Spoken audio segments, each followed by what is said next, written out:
오늘은 에베소서 두 번째 시간입니다. 1장의 후반부의 말씀을 통해서 교회의 머리이신 예수 그리스도라는 제목으로 함께 말씀의 은혜 나누도록 하겠습니다. 우리 지난 시간에 하나님께서 우리에게 신령한 복, 하늘의 복을 풍성히 내려주셨다라는 것을 말씀 나누었습니다.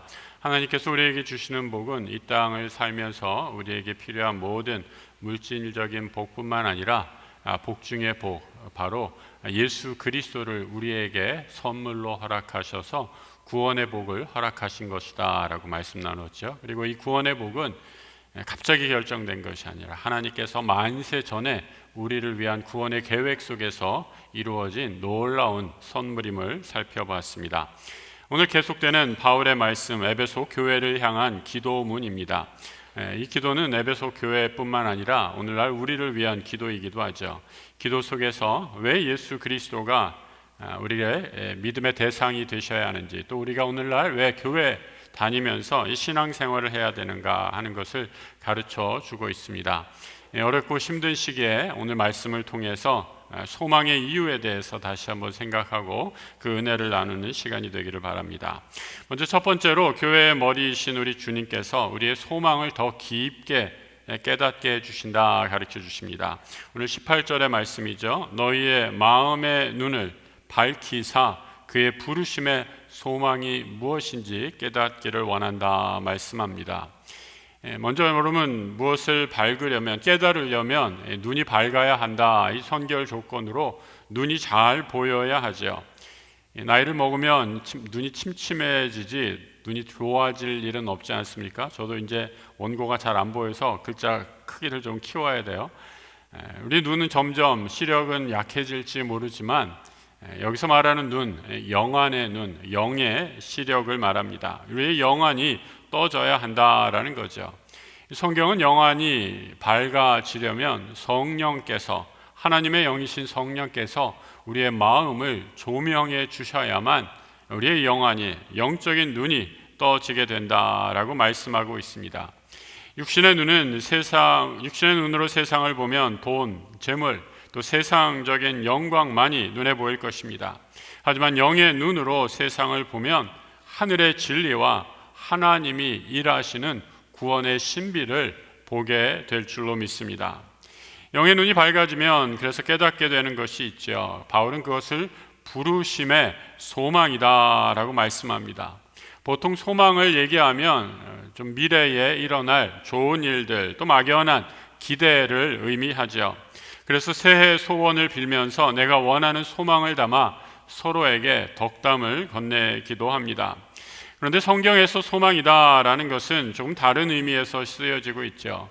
성경이 말하는 소망이란 현재 되어지는 상황과 전혀 상관없이, 아니 현재의 상황이 더 암울하고 되는 일 하나 없다 하더라도 그리스도 안에 있을 때 우리 주님이 이루실 것을 확신하며 하나님의 평강 가운데 거하는 것, 그것이 바로 소망이죠. 이런 의미에서 아브라함, 믿음의 조상이라고 하는 아브라함이 가졌던 것이 부르심의 소망이었음을 사도 바울은 로마서에서 이렇게 말씀해 주고 있습니다. 아브라함이 바랄 수 없는 중에 바라고 믿었으니, 바로 소망 중에 거했다라는 거죠. 부르심의 소망 가운데 거했다라는 겁니다. 이는 내 후손이 이와 같으리라 하신 말씀대로 많은 민족의 조상이 되게 하려 하심이라. 여러분, 아브라함에게 이 말씀을 주신 것, 아브라함이 나이 많아서 늙으니, 나이가 많은 생산의 능력이 끊어지고 그의 아내도 생산할 수 없을 때에 하나님께서 이 말씀을 주신 것이죠. 바랄 수 없는 중에 하나님이 하신다 약속하셨으니 소망 가운데 이것을 기다린 것입니다. 왜 어떻게 기다릴 수 있었습니까? 나는 부족하지만 하나님이 일하심을 믿었기 때문이죠. 바울은 소망이 가져오는 자연스러운 결과를 이렇게 얘기하고 있습니다. 소망 얘기하면 늘 쌍으로 같이 다니는 개념이죠. 이 소망의 모티프가 되는 그런 개념입니다. 소망이 원인이라면 뒤따라오는 결과라고 말할 수 있습니다. 바로 구원이죠. 로마서 8장 24절의 말씀, 우리가 소망으로 구원을 얻었음에 보이는 소망이 소망이 아니니 보는 것을 누가 바라리요. 만일 우리가 보지 못하는 것을 바라면 참음으로 기다릴지니라. 바울은 우리가 예수 그리스도 안에 있을 때에 이 소망을 잃지 않을 것을 말씀합니다. 소망은 구원을 불러오죠. 구원은 오직 예수 그리스도 안에 있을 때 가능한 것입니다. 그래서 구원이랑 아주 간단하게 얘기해서 예수 그리스도, 그 주님만이 나의 의지가 되십니다. 주님 없이는 살 수 없습니다 라고 고백하며 예수를 꽉 잡는 것, 붙잡는 것이 바로 믿음의 은혜, 구원의 은혜인 것이죠. 구원을 소망하면 또 한 가지 소망하는 것이 있습니다. 바로 부활과 영생을 소망하는 거죠. 앞서 말씀드린 구원은 우리가 예수 믿고 영접함으로 지금 여기서 일어나는 부르심의 소망이라면, 부활과 영생의 소망은 장차 올 미래에 대한 소망입니다. 바울은 부활과 영생을 모르고 살아가는 사람을 향해 소망 없는 사람이다 라고 이렇게 말하고 있죠. 형제들아, 자는 자들에 관하여는 너희가 알지 못함을 우리가 원하지 아니하오니 이는 소망 없는 다른 이와 같이 슬퍼하지 않게 하려 함이라. 이 부정문을 많이 사용해서 좀 헷갈리는 말인데, 아주 간단하게 말해서 자는 자들, 죽은 사람들, 세상의 죽음이 끝이라고 여기는 사람들처럼 소망 없는 사람이 되지 말라라는 것입니다. 우리는 부활과 영생을 예수 안에서 누리는 사람들이다라는 것이죠. 오늘 예배하는 우리 모든 성도님들, 예수 그리스도가 우리의 소망이고 구원되심을 믿고 지금 눈에 보이는 것 없고 손에 잡히는 것 없어도 새해에 소망 중에 인내하시며 주님과 함께 동행하는 복된 한 해 맞으시길 우리 주님의 이름으로 축복합니다. 두 번째로, 교회의 머리이신 우리 주님은 우리에게 풍성한 은혜를 허락해 주십니다. 18절 이하 하반절부터 19절의 말씀을 같이 한번 읽어보죠. 성도 안에서 그 기업의 영광의 풍성함이 무엇이며 그의 힘의 위력으로 역사하심을 따라 믿는 우리에게 베푸신 능력의 지극히 크심이 어떠한 것을 너희로 알게 하시기를 구하노라. 하나님이 예수 그리스도 안에서 우리에게 주시는 놀라운 복을 기업이라는 단어로 표현하고 있습니다. 영어 성경을 보니까 inheritance라고 상속 재산을 가리키는 단어가 쓰였습니다. 하나님께서 예수를 통해 우리에게 주신 놀라운 복은 하늘에서 우리가 상속받을 구원의 선물입니다. 장차 누릴 영생의 복이죠. 이것이 하나님께서 우리에게 받은 놀라운 기업입니다. 하나님께 받은 구원의 선물, 장차 누리게 될 영광스러운 축복, 기업의 풍성함이다 라고 표현하고 있죠. 하지만 본문에서 예배소서의 맥락에서 더 중요한 기업의 의미가 따로 있습니다. 바로 우리 성도 한 사람 한 사람이 하나님의 기업 되었다라는 거죠. 예전에 하나님의 기업은 선민 이스라엘 뿐이었습니다.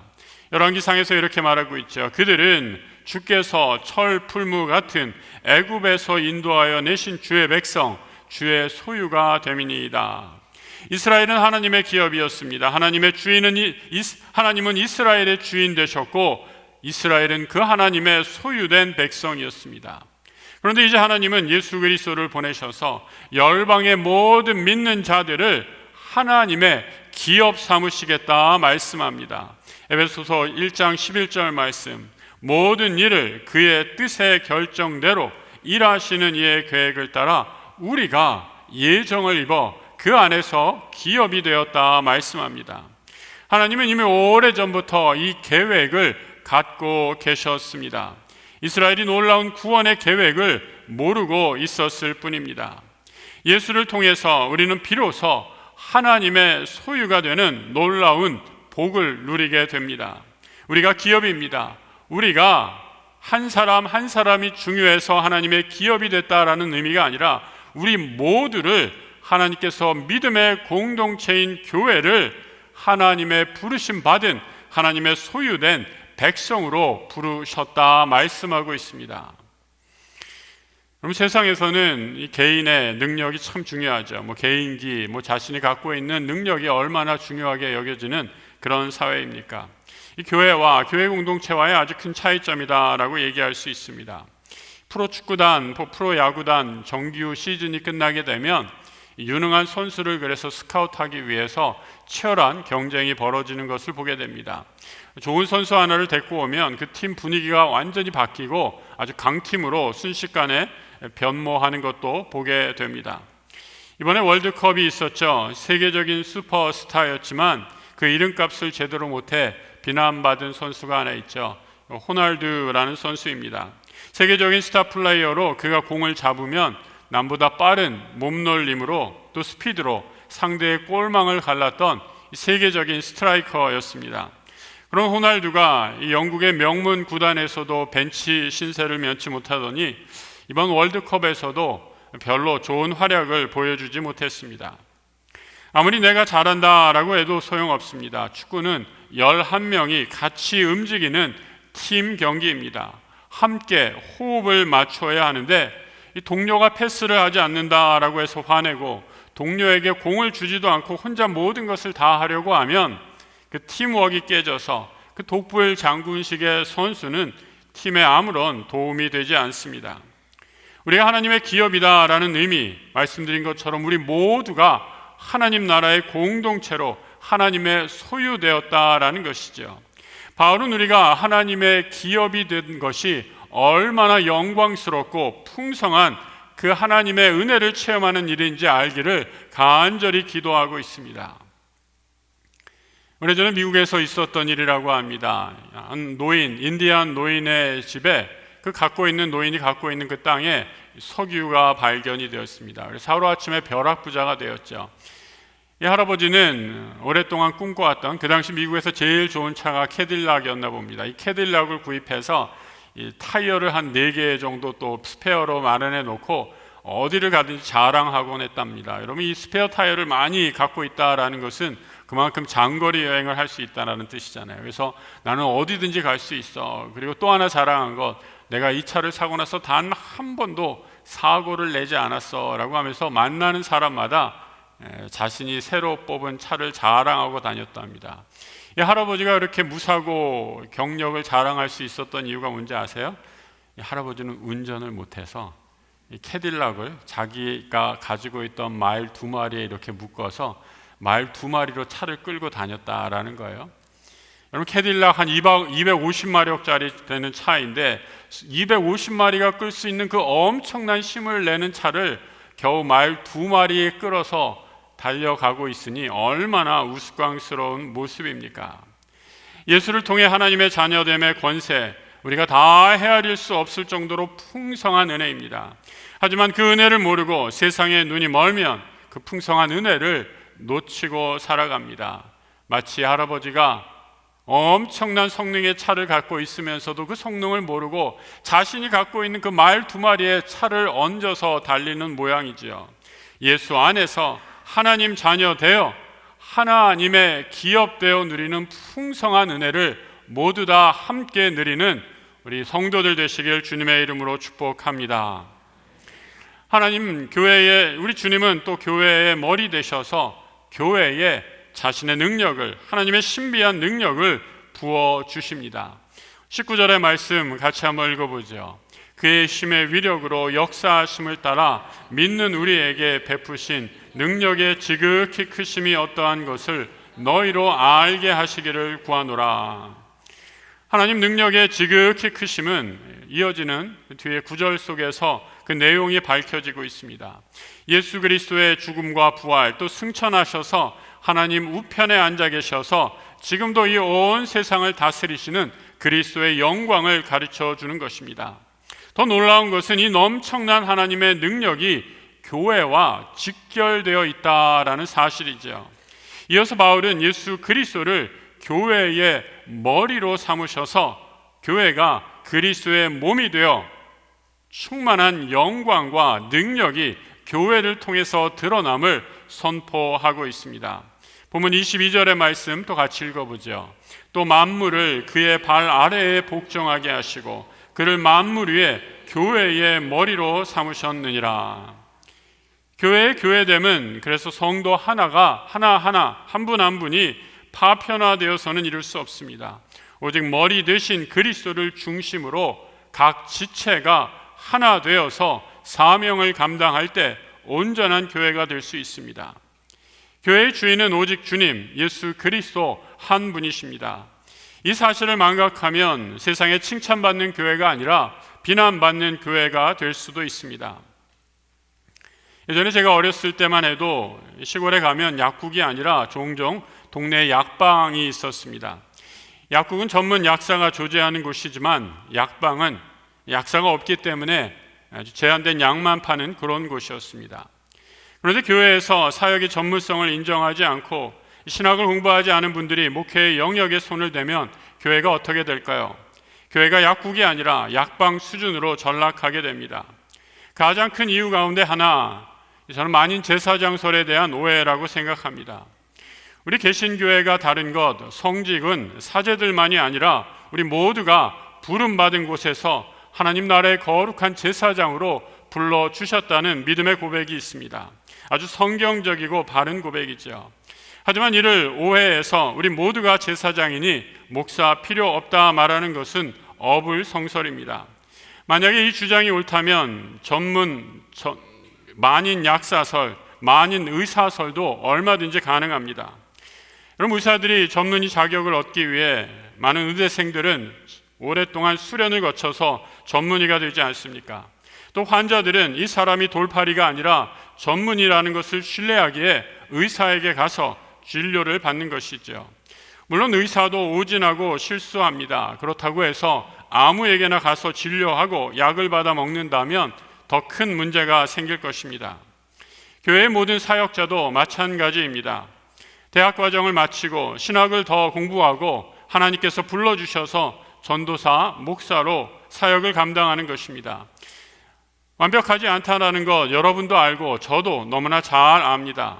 하지만 목회에서의 전문성을 인정하기에 교회 공동체는 교역자들에게 영적 권위를 부여하며 그를 따르는 것입니다. 목사의 전문성을 잘못 이해해서 모두가 목사처럼 행동하게 되면 교회는 그야말로 약방 수준으로 전락하게 됩니다. 하나님은 교회를 세우시고 그 교회의 영적 목자로 담임 목사를 세워주셨습니다.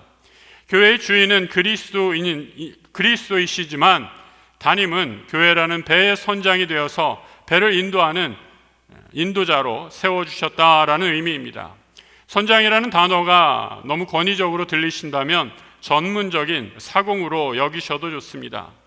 선장은 나이가 많아서 되는 것도 아닙니다. 재력이 있고 사회에서 지위가 높아서도 할 수 있는 것도 아닙니다. 승격의 대표를 뽑아 세울 수 있고 맡길 수 있는 자리도 아닙니다. 하지만 배에는 반드시 선장이 필요하죠. 교회도 반드시 선장의 역할을 하는 사람이 있어야 합니다. 그리고 그 자리는 반드시 하나님이 세우신 목회자가 맡아야 합니다. 제가 약수교회에 이제 9년째 올해로 접어들고 있습니다. 우리 성도님들에게 제일 듣기 좋은 질문이 무엇인지 아십니까? 우리 성도님들 가운데 저에게 이렇게 말씀하시는 분이 있어요. 목사님 생각은 어떠세요? 이런 질문을 들을 때마다 저는 참 담임 목사로서 감사하고 기쁩니다. 담임 목사의 영적 권위를 인정해주고 교회 역할과 직분에 대해 아주 잘 이해하는 분이기 때문입니다. 제가 어떻게 모든 것을 다 알겠습니까? 어떤 부분은 성도님들이 저보다 훨씬 뛰어나고 더 많이 아는 영역이 얼마나 많이 있는지 모릅니다. 하지만 부족해도 먼저 목회의 전문성을 인정하고 저에게 물어오시는 분이야말로 얼마나 감사하고 귀한지 모릅니다. 옛말에 사공이 많으면 배가 산으로 간다라고 했는데 오늘날 한국 교회가 그러합니다. 세상은 배를 운영할 수 있는 전문가를 만들어 놓고 다른 일은 하지 않고 그 일에 훈련해서 전문성을 키워 사공으로 부릅니다. 전문성은 신학 훈련을 받은 목사 혼자 모든 일을 감당해야 한다라는 말씀이 결코 아닙니다. 음악을 잘하고 노래를 좋아하신다면 찬양대로, 또 아이들을 사랑하는 마음이 있다면 주일학교 반사로, 또 다른 섬김의 여러 모양으로 각자에게 받은 은사대로 하나님이 우리를 교회 공동체를 섬길 수 있도록 불러주셨습니다. 교회의 모든 봉사는 나에게 주신 하나님의 귀한 달란트로 섬기는 것이죠. 목사님, 저는 아무런 달란트가 없는데요. 여러분, 이런 말씀 하시면 안 됩니다. 하나님이 우리를 이 세상에 보내실 때 다 풍성한 달란트를 주셨습니다. 내 생각에 내가 아무런 달란트가 없는 것처럼 느껴져도 아까 지금 우리가 읽었던 말씀에서 하나님이 풍성한 은혜를 하늘의 창고에 어마어마하게 보유하고 계신데, 교회의 머리 되신 우리 주님께서 주님의 몸된 교회를 섬길 때 우리에게 풍성한 은사를 부어 주실 줄 믿습니다. 나는 부족해도 교회의 머리이신 주님은 우리에게 교회의 몸된 교회를 위해 막 아낌없이 그 은사를 부어 주시는 분이기 때문이죠. 우리를 거룩한 제사장으로 불러주신 하나님은 우리를 교회에서만 열심히 일하라고 부르신 분이 결코 아닙니다. 제가 섬기고 충성을 다해야 할 곳은 교회라면 성도님들은 세상에서 내게 주신 직장, 학교, 가정, 그 모든 삶의 현장이 바로 선교의 현장이 됩니다. 종교개혁자들은 그래서 우리 모든 성도들 한 사람 한 사람이 모든 직업을, 다양한 직업을 가지고 하나님의 소명으로 여겨라 라고 가르쳤습니다. 예수를 주인으로 모시고 각자 맡은 역할을 온전히 감당하게 될 때 교회를 통해 우리 하나님 영광 받으시고 몸된 교회를 통해 세상에 충만한 복을 내려주실 줄 믿습니다. 오늘 본문 1장 23절의 말씀을 같이 읽고 기도하겠습니다. 함께 읽겠습니다. 교회는 그의 몸이니 만물 안에서 만물을 충만하게 하시는 이의 충만이니라. 아멘. 기도하겠습니다.